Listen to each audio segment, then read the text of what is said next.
مشابہت اور مماثلت دکھاتے ہوئے ہم بھی اپنے بالوں کو اپنے ناخنوں کو چھوڑ کے رکھیں تاکہ ہمارے اندر بھی ان کے لیے کچھ مماثلت ہو جائے، ان کے لیے کچھ مشابہت ہو جائے۔ یہ علماء کرام نے یہ حکمت ذکر کی ہے میرے بھائیوں۔ تو ذی الحجہ کے 10 دنوں کی جو فضیلت ہے وہ اتنے بڑے بڑے اعمال کے اکٹھا ہو جانے کی وجہ سے ہے، بلکہ حافظ ابن حجر رحمہ اللہ نے فرمایا کہ اعمال کے جو بڑے بڑے اعمال کی جن کو کہا جا سکتا ہے کہ وہ نیک اعمال کی جڑ ہیں، وہ ان کو امہات العباد کہا جاتا ہے۔ امہات العبادات یعنی عبادتوں کی جڑ ہیں، جیسے کہ نماز پڑھنا، جیسے کہ روزہ رکھنا۔ یہ روزہ رکھنا یہ اتنی اہم عبادت ہے کہ اللہ کے رسول صلی اللہ علیہ وسلم کے بارے میں آیا کہ آپ ذی الحجہ کے شروعاتی عشرے میں آپ صلی اللہ علیہ وسلم روزہ رکھا کرتے تھے، اور ذی الحجہ کی 9ویں تاریخ جب عرفہ کا دن ہوتا ہے، اس دن کے روزے کی فضیلت آپ صلی اللہ علیہ وسلم نے فرمائی یہ احتسب علی اللہ ان یکفر السنۃ التي قبلہ والتي بعدہ، کہ مجھے اللہ رب العالمین سے قوی امید ہے کہ عرفہ کے دن کا روزہ یعنی 9 ذی الحجہ کے دن کا روزہ، مجھے اللہ رب العالمین سے قوی امید ہے کہ اس روزے کی برکت کی وجہ سے 1 سال پہلے اور 1 سال آنے والے کا گناہ انسان کا معاف کر دیا جائے گا۔ یہ اتنا بڑا عمل ہے، روزہ رکھنا یہ اہم عبادتوں میں سے ہے، اور یہ عبادت پائی جاتی ہے ذی الحجہ کی انہی 10 دنوں کے اندر۔ اور اسی طرح سے جیسا کہ آپ نے سنا کہ حج بیت اللہ کی وہ عبادت وہ صرف اور صرف اسی ذی الحجہ کے شروعاتی عشرے میں ہی ممکن ہے۔ میرے بھائیوں، جب یہ ایام ہوں تو ہمیں کیا کرنا چاہیے؟ حضرت عبداللہ ابن عمر رضی اللہ عنہما نے فرمایا کہ اللہ کے رسول صلی اللہ علیہ وسلم سے ہم نے یہی سوال کیا کہ اے اللہ کے رسول صلی اللہ علیہ وسلم، جب یہ ذی الحجہ کے 10 دن آ جائیں تو ہمیں کیا کرنا چاہیے؟ حضرت عبداللہ ابن عمر کہتے ہیں کہ اللہ کے رسول صلی اللہ علیہ وسلم نے فرمایا ما من ایام اعظم عند اللہ ولا احب الیہ العمل فیہن من هذه الایام العشر، کہ تم سن لو اس بات کو کہ دنیا میں کوئی بھی دن ایسا نہیں ہے جو دن ذی الحجہ کے شروعاتی 10 دنوں سے زیادہ افضل ہو۔ اللہ کے رسول صلی اللہ علیہ وسلم نے فرمایا فَأَكْثِرُوا فِيهِنَّ مِنَ التَّهْلِيلِ وَالتَّكْبِيرِ وَالتَّحْمِيدِ، لہٰذا جب یہ ذی الحجہ کے 10 دن آ جائیں تو تم کثرت سے تحلیل کرو۔ تحلیل کا معنی ہوتا ہے تم کثرت سے لا الہ الا اللہ کا ورد کرو، تم کثرت سے تکبیر کہا کرو، اللہ اکبر کی تکبیر بلند کیا کرو، اسی طرح سے تحمید کیا کرو، الحمدللہ کہا کرو، اللہ رب العالمین کی تعریف بیان کیا کرو۔ تو ذی الحجہ کے یہ جو شروعاتی 10 دن ہیں، ان 10 دنوں کے اندر ہمیں زیادہ سے زیادہ تکبیر پڑھنا چاہیے۔ ایک تکبیر تو تکبیر مطلق ہوتی ہے جو پورے 10 دنوں تک جاری رہتی ہے، ایک تکبیر وہ ہوتی ہے تکبیر مقید ہوتی ہے جو یوم عرفہ کے دن فجر بعد سے شروع ہوتی ہے اور 13ویں ذی الحجہ کی مغرب تک وہ تکبیر جاری ہوتی ہے۔ تو چاہے تکبیر مطلق ہو چاہے تکبیر مقید ہو، ہمیں وہ تکبیر پکارتے رہنا چاہیے۔ میرے بھائیوں، سلف صالحین کا طریقہ کار کیا ہوا کرتا تھا، صحابہ کرام رضوان اللہ علیہ مجمعین اس کا کتنا اہتمام کرتے تھے۔ حضرت ابو ہریرہ رضی اللہ تعالی عنہ اور حضرت عبداللہ ابن عمر رضی اللہ تعالی عنہما، یہ دونوں ذی الحجہ کے 10 دن شروعات کے جو 10 دن ہوا کرتے تھے، ان 10 دنوں میں بازار میں نکل جایا کرتے تھے، بازار میں نکل جاتے اور تکبیر بلند کیا کرتے تھے۔ لوگ ان کی تکبیروں کو سن کر کے وہ بھی تکبیر بلند کرنے لگتے تھے۔ تو ہمارے سلف صالحین یہ عمل کیا کرتے تھے، اور یہ عمل یوں ہی بلا وجہ نہیں بلکہ اللہ رب العالمین نے قرآن پاک کی کئی آیتوں میں فرمایا لِيَشْهَدُوا مَنَافِعَ لَهُمْ وَيَذْكُرُوا اسْمَ اللَّهِ فِي أَيَّامٍ مَّعْلُومَاتٍ عَلَىٰ مَا رَزَقَهُمْ، چاہیے کہ لوگ اپنے منفعت والی چیزوں میں حاضر ہوں۔ جو حج کرنے جاتا ہے اسے کچھ منفعت کی چیزیں بھی حاصل ہوتی ہیں، یعنی اگر کوئی حج کرنے گیا ہے وہ کوئی سامان تجارت بھی ساتھ میں لے جا سکتا ہے، وہ وہاں اپنے سامان تجارت بیچ کر کے کچھ فائدے بھی حاصل کر سکتا ہے۔ اور اللہ رب العالمین نے فرمایا وَيَذْكُرُ اللَّهَ فِي أَيَّامٍ مَّعْلُومَاتٍ، اور یہ جو معلوم ایام ہیں، یہ جو محدود 10 دن ہیں، ان محدود ایام کے اندر وہ اللہ رب العالمین کا ذکر کرتا رہے۔ یہ اللہ رب العالمین کا ذکر کیا ہے میرے بھائیوں؟ یہی تکبیر، یہی تحمید اور یہی تحلیل ہے۔ اسی طرح سے اللہ رب العالمین نے فرمایا وَاذْكُرُوا اللَّهَ فِي أَيَّامٍ مَعْدُودَاتٍ، اور تم یہ جو گنتی کے چند دن ہیں، ان گنتی کے چند دنوں کے اندر یہ تم اللہ رب العالمین کا ذکر کیا کرو۔ اور اسی طرح سے ایک جگہ اللہ رب العالمین فرماتا ہے وَلِكُلِّ أُمَّةٍ جَعَلْنَا مَنْسَكًا، اور ہم نے ہر امت کے لیے قربانی کے طریقے بنائے ہیں لِيَذْكُرُوا اسْمَ اللَّهِ عَلَى مَا رَزَقَهُمْ، تاکہ لوگ اس پر اللہ کا نام لیا کریں، اللہ کا ذکر کیا کریں، عَلَى مَا رَزَقَهُمْ مِنْ بَهِيمَةِ الْأَنْعَامِ، انہیں اللہ رب العالمین نے جو کچھ رزق دیا ہے، جو کچھ روزی دی ہے بہیمۃ الانعام میں سے اس پر۔ یہ بہیمۃ الانعام کیا ہے؟ یہ بہیمۃ الانعام وہ جانور ہیں جن کی ہم قربانی کرتے ہیں۔ بہیمۃ الانعام یہ 3 جانور ہوتے ہیں، اونٹ، گائے اور بھیڑ بکری۔ تو قربانی کے لیے یہی 3 جانور مشروع ہیں شریعت اسلامیہ کے اندر، اور انہی 3 جانوروں کی، 3 طرح کے جانوروں کی یا 4 جانوروں کی یہی قربانی ہماری شریعت میں جائز ہے۔ تو قربانی کریں، اس پر بھی اللہ کا نام بلند کریں۔ قربانی سے پہلے یہ جو گنتی کے چند دن ہیں، ان 10 دنوں کے اندر بھی ہم زیادہ سے زیادہ اللہ رب العالمین کی تکبیر بلند کرتے رہیں۔ میرے بھائیوں، اللہ کے رسول صلی اللہ علیہ وسلم کے بارے میں صحابہ کرام فرماتے ہیں کہ اللہ کے رسول صلی اللہ علیہ وسلم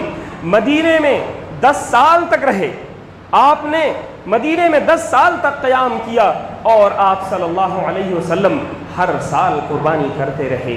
حضرت انس رضی اللہ تعالیٰ عنہ کہتے ہیں کہ پیارے نبی صلی اللہ علیہ وسلم 2 بکروں کی قربانی کیا کرتے تھے، 2 میڑھوں کی قربانی کیا کرتے تھے، اور میں بھی 2 ہی میڑھوں کی قربانی کرتا ہوں۔ یہ نبی کریم صلی اللہ علیہ وسلم کی سنت ہے، یہ انبیاء کرام کی سنت ہے، یہ حضرت ابراہیم علیہ السلام کے واقعے کی یاد دلاتی ہے۔ تو ہمیں قربانی کی اگر گنجائش ہو، ہمارے پاس استطاعت ہو، تو اس اہم عبادت کو ہمیں چھوڑنا نہیں چاہیے۔ اور اسی طرح سے میرے بھائیوں، جب یہ 10 دن آ جائیں تو ان 10 دنوں میں ہمیں کثرت سے نماز کا اہتمام کرنا چاہیے۔ آپ جانتے ہیں ان 10 دنوں کے اندر اللہ رب العالمین نے اہم عبادتوں کو اکٹھا کر دیا ہے۔ تو آپ جانتے ہیں عبادتوں میں سب سے اہم مقام جو نماز کو حاصل ہے وہ کسی اور عبادت کو حاصل نہیں ہے۔ حتیٰ کہ اگر کوئی شخص ان 10 دنوں میں نماز پڑھتا ہے، فرض نمازیں ادا کرتا ہے، تو سال کے دیگر ایام میں فرض نمازوں سے زیادہ ان 10 دنوں کے فرض نمازوں کی فضیلت ہوگی۔ اگر کوئی شخص ان 10 دنوں کے اندر نوافل نمازیں پڑھتا ہے، نفل نمازیں پڑھتا ہے، تو ان نفل نمازوں کی فضیلت سال کے دیگر ایام میں ادا کی گئی نفل نمازوں سے زیادہ ہوگی۔ حتیٰ کہ اگر کوئی شخص، بہت سارے عوام میں بہت سارے لوگوں کو یہ پتہ نہیں ہے کہ رمضان المبارک کی فضیلت بے شمار ہے۔ رمضان المبارک میں اللہ رب العالمین اعمال کا ثواب 70 گنا تک بڑھا دیتا ہے، لیکن بہت سارے لوگوں کو یہ معلوم نہیں ہے کہ ذی الحجہ کے ان 10 دنوں کے اندر اگر کسی شخص نے نماز ادا کی ہے تو رمضان المبارک کے مہینے میں ادا کی گئی نماز سے زیادہ افضل ان 10 دنوں کے اندر نماز ہوگی۔ یہی وجہ ہے کہ جب لوگوں کے اندر اختلاف پیدا ہو گیا کہ تم کہتے ہو کہ رمضان کے آخری عشرے کی رمضان کا جو آخری عشرہ ہے وہ زیادہ فضیلت والا ہے کہ ذی الحجہ کے یہ شروعات کے 10 دن زیادہ فضیلت والے ہیں۔ علامہ شیخ الاسلام ابن تیمیہ رحمہ اللہ نے فرمایا، دونوں باتوں میں تطبیق دیتے ہوئے کہا کہ رمضان المبارک کی جو 10 راتیں ہیں وہ 10 راتیں زیادہ فضیلت والی ہیں، جبکہ ذی الحجہ کے یہ جو 10 دن ہیں یہ دن زیادہ فضیلت والے ہیں۔ تو میرے بھائیوں، حالت یہ ہو گئی ہے کہ لوگوں نے مقابلہ کرنا شروع کر دیا کہ رمضان کے آخری عشرے کی 10 راتیں زیادہ فضیلت والی ہیں کہ ذی الحجہ کے یہ 10 دن۔ بہرحال اللہ کے رسول صلی اللہ علیہ وسلم نے جو فرما دیا ہے کہ یہ ذی الحجہ کی یہ جو 10 دن ہیں، فرمایا کہ خیر ایام الدنیا، دنیا کے جتنے بھی ایام ہیں ان ایام میں سب سے زیادہ بہتر یہ دن ذی الحجہ کے یہ 10 دن ہیں۔ ان 10 دنوں میں اگر کسی شخص نے کوئی بھی نیک عمل کیا، کسی نے کوئی صدقہ کیا، کسی نے 2 رکعت نماز پڑھی، تو اس کی فضیلت سال کے تمام دنوں کے مقابلے میں زیادہ ہوگی۔ اس چیز کا ہمیں دھیان رکھنا چاہیے۔ اور بالخصوص اگر کوئی شخص اپنی نمازوں میں سستی کیا کرتا تھا، اپنی نمازوں کو ادا تو کرتا تھا لیکن وقت بے وقت ادا کیا کرتا تھا، اگر کوئی شخص اپنی نمازوں میں مسبوق رہا کرتا تھا، پیچھے آیا کرتا تھا، تیسری چوتھی رکعت میں پہنچتا تھا، تو اس کے لیے یہ موقع ہے، یہ اللہ رب العالمین نے ایک سنہرا موقع عطا کیا ہے کہ وہ ان 10 دنوں میں اپنی نمازوں میں اول وقت میں آ کر اور اسی طرح سے تکبیر اولیٰ کے ساتھ نماز ادا کرنے کی کوشش کرنی چاہیے۔ میرے بھائیوں، وقت ختم ہو رہا ہے، اللہ رب العالمین سے دعا ہے کہ مولا ان 10 دنوں کی فضیلت کو ہمیں سمجھنے کی توفیق عطا فرمائے۔ ان 10 دنوں کے اندر جو اللہ رب العالمین نے فضیلتیں رکھی ہیں، ان فضیلتوں کو جاننے کی، سمجھنے کی اللہ رب العالمین ہمیں توفیق عطا فرمائے۔ اے اللہ رب العالمین، آنے والے اس سال قربانی کی عید کو تو ہمارے لیے بابرکت عید بنائے۔ ذی الحجہ کے اس مہینے میں جو لوگ حج بیت اللہ کے لیے گئے ہوئے ہیں، اے اللہ رب العالمین تو ان کے حج کو قبول فرمائے، اور اسی طرح سے اللہ رب العالمین ہم میں سے جو لوگ نہیں جا سکے ہیں انہیں تو آنے والے دنوں میں حج بیت اللہ کی توفیق عطا فرمائے، اور اسی طرح سے ہم میں سے جو لوگ نادار ہیں، مفلوق الحال ہیں، اے اللہ رب العالمین تو انہیں بھی قربانی کی استطاعت عطا فرمائے۔ اے اللہ رب العالمین تو انہیں حج و عمرے کی استطاعت عطا فرمائے۔ اے اللہ رب العالمین ہم میں سے جو مسلمان دنیا کے کسی بھی خطے میں پریشان حال ہیں، اے اللہ تو ان کی پریشانی کو دور فرما دے۔ اے اللہ رب العالمین ہم میں سے جو لوگ قرض دار ہیں ان کی قرض کی ادائیگی کا تو بہترین انتظام فرما دے۔ اے اللہ رب العالمین ہم میں سے جو لوگ اس دنیا سے جا چکے ہیں تو ان کی قبروں کو نور سے بھر دے۔ اے اللہ رب العالمین ہم میں سے جو لوگ مریض ہیں، جو لوگ بیمار ہیں، انہیں تو شفائے کامل و عاجل عطا فرما دے۔ اے اللہ رب العالمین تو جب تک ہمیں اس دنیا میں رکھ، ایمان و اسلام پر رکھ، اور جب ہمارا خاتمہ ہو تو ایمان پر ہو۔